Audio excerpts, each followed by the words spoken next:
Hello everyone, আসসালামু আলাইকুম। কেমন আছেন আপনারা সবাই? প্রতিদিনের মতো সকালের কাজ নিয়ে চলে আসলাম আজকে একটা নতুন ব্লগ নিয়ে।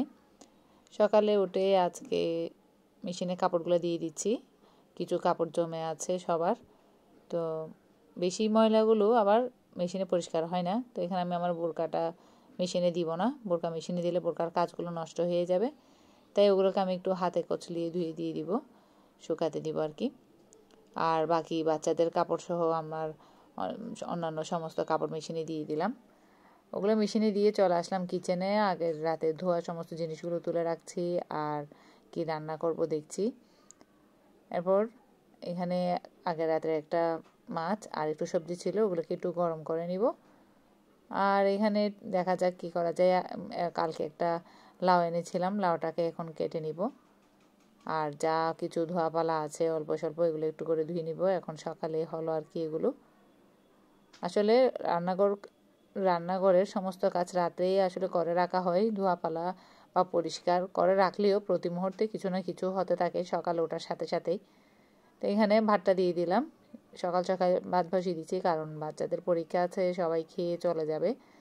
11টায় 12টায় পরীক্ষা, তো ততক্ষণ পর্যন্ত তার পরোটা খেয়ে থাকা যাবে না, তাই একেবারে গরম ভাত করে ফেলি। তো ভাতটা খেয়ে চলে যাবে আর কি, ডিম ভেজে দিব। তো এখন ভাতটা করে নিচ্ছি আর এই পাশে আমি লাউটা কেটে নিচ্ছি।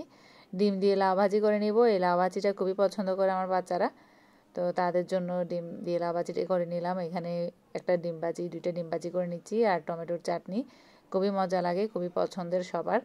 টমেটোর চাটনিটা করে নিলাম আর ডিম ভাজিটা করে নিচ্ছি, লাউ ভাজিটাও করে নিলাম। ততক্ষণে কাপড়গুলোও হয়ে গিয়েছে, আমি মেশিন থেকে কাপড়গুলো নিয়ে নিচ্ছি। এর মধ্যে সবাইকে ভাত দিয়ে সবাই ভাতও খেয়ে নিল।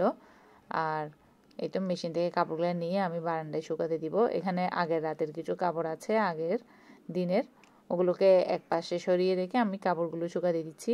আসলে বারান্দাটা খুবই বড়, এখানে আরও এক পাশ আসলে ক্যামেরাতে দেখা যাচ্ছে না, অনেক বড় বারান্দা। তো যত বেশি কাপড় ধুই না কেন এই বারান্দাতেই দিয়ে ফেলি আমি। অবশ্য আর ছাদে যাই না বা উঠানে যাই না, অনেক বড় উঠানও আছে। তো এগুলো শেষ করে এই পাশে বাচ্চাদের রুমে চলে আসলাম। ওদের বিছানা এমনই আগোছালো হয়ে আছে, কিন্তু সকাল থেকে আর এদিকে আসা হয়নি। আমি রান্না বান্না বা এই সমস্ত বাচ্চাদেরকে বিদায় অন্যান্য কাজে ব্যস্ত ছিলাম। তো ওদেরকে সমস্ত খাইয়ে দাইয়ে নিজেও খেয়ে তারপর চলে আসলাম বিছানা গোছাতে। এগুলো করে নিচ্ছি। আসলে সমস্ত কাজ সুন্দরভাবে করে, অন্যান্য কাজ পরিপাটি করে আসার পরে এগুলো করা লাগে, কারণ এগুলো ধরতে গেলে এই পাশে অনেক সময় চলে যায়। সবসময় ফার্নিচারটা মুছে নিতে হয়, না হলে ধুলাবালি প্রচুর। এখন যেহেতু শীতকাল, প্রচুর ধুলাবালি দেখা যায়। তো এখানে কাপড়গুলো গুছিয়ে নিচ্ছি। ওগুলো বারান্দার যেগুলো শুকনা কাপড় ছিল ওগুলো আমি এই সোফাতে রাখি। তো বিছানা গোছাবার পরে এগুলোও গুছিয়ে নিচ্ছি, যার যার কাপড় তার ড্রয়ারে রেখে দিব। আর সোফাটাকে একটু ঝেড়ে দিলাম। এই তো এরপর চলে আসলাম ড্রয়িং রুমে। ড্রয়িং রুমের অবস্থাও খুবই বেহাল অবস্থা। তো তাড়াহুড়া করে এখন এগুলোও ঠিক করে নিচ্ছি। উপরের সোফার উপরে যে কভার কাপড়গুলো দিয়েছি ওগুলোকে ঠিক করে দিয়ে আমি এখানে টেবিলটা মুছে নিচ্ছি। এগুলো আসলে প্রতিদিনেরই কাজ, প্রতিদিনই করতে হয়, না মুছলে দেখা যায় খুবই ধুলাবালি দেখা যায়, খুবই ধুলাবালি হয়। আর কভারগুলো এলোমেলো হয়ে থাকলে দেখতে ভালো লাগে না। তো এগুলো সবগুলো গুছিয়ে নিলাম আর কি। তো আপনারা কে কোথা থেকে দেখছেন অবশ্যই জানাবেন। আর আমার ভিডিও যদি আপনাদের একটু ভালো লেগে থাকে তাহলে অবশ্যই একটা লাইক করে দিবেন আর চ্যানেলটা সাবস্ক্রাইব করে যাবেন। এই তো গোছানোর পরে এই তো বড় ছেলেকে স্কুলে বিদায় দিয়ে দিলাম, মেজো ছেলেও চলে গেল। এখন ছোটোটা বাসায় আছে, দুষ্টামি করছে আর কি আমার সাথে। এখন আমি যাচ্ছি বারান্দার দিকে দেখতে। এখন রান্না বান্নাও শেষ, অন্যান্য ঘরের কাজও শেষ।